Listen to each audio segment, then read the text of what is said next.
Sterlite ஆலை விவகாரத்தில் பழனிசாமி அரசின் மெத்தன போக்கிற்கு கழக துணை பொதுச் செயலாளர் திரு டிடிவி தினகரன் கண்டனம் தெரிவித்துள்ளார். தாமிர ஆலை வேண்டாம் என்ற கொள்கை முடிவை தமிழக அரசு சட்டமன்றத்தை கூட்டி உடனடியாக எடுக்க வேண்டும் எனவும் வலியுறுத்தியுள்ளார். அம்மா மக்கள் முன்னேற்ற கழக துணை பொதுச் செயலாளர் திரு டிடிவி தினகரன் இன்று வெளியிட்டுள்ள அறிக்கையில், ஸ்டெர்லைட் ஆலை இயங்க அனுமதிக்கலாம் என்று தேசிய பசுமை தீர்ப்பாயம் அமைத்த நிபுணர் குழு பரிந்துரை செய்துள்ளது மிகவும் துரதிருஷ்டவசமானது என குறிப்பிட்டுள்ளார்.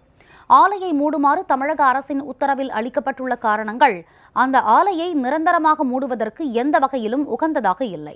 ஸ்டெர்லைட் ஆலை மீண்டும் உற்பத்தியை தொடங்க அனுமதிக்க வேண்டும் என்று தீர்ப்பாயம் கருதும் பட்சத்தில் நிபந்தனைகளை விதித்து அனுமதி வழங்கலாம் என்று நிபுணர் குழு பரிந்துரைத்துள்ளதாக நாளிதழ்களில் செய்திகள் வந்துள்ளன என்றும் இது தமிழக அரசுக்கு மிகப்பெரிய பின்னடைவு எனவும் திரு டிடிவி தினகரன் சுட்டிக்காட்டியுள்ளார்.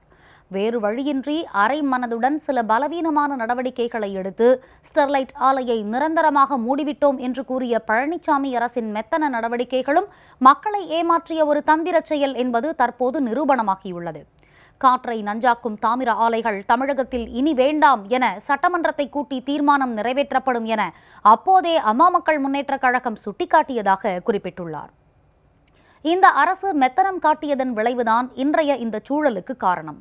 கடலோர பகுதிகளிலும் ஹைட்ரோ கார்பன் மற்றும் எண்ணெய் எடுக்கும் உரிமத்தை மத்திய அரசு ஒதுக்கியுள்ள நிலையில் பழனிசாமி அரசு இந்த வழக்கை தீவிரமாக எடுத்துச் செல்லாது என்கிற குரல்தான் தமிழகத்தின் எட்டு திக்கும் ஒலிக்கிறது.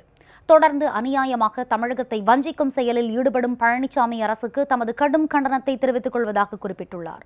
இதற்கு ஒரே தீர்வு தாமிர ஆலைகளே வேண்டாம் என்ற கொள்கை முடிவை உடனடியாக சட்டமன்றத்தை கூட்டி தமிழக அரசு எடுக்க வேண்டும் என்றும் அதனை சட்டமாக்க வேண்டும் என்றும் திரு டிடிவி தினகரன் வலியுறுத்தியுள்ளார்.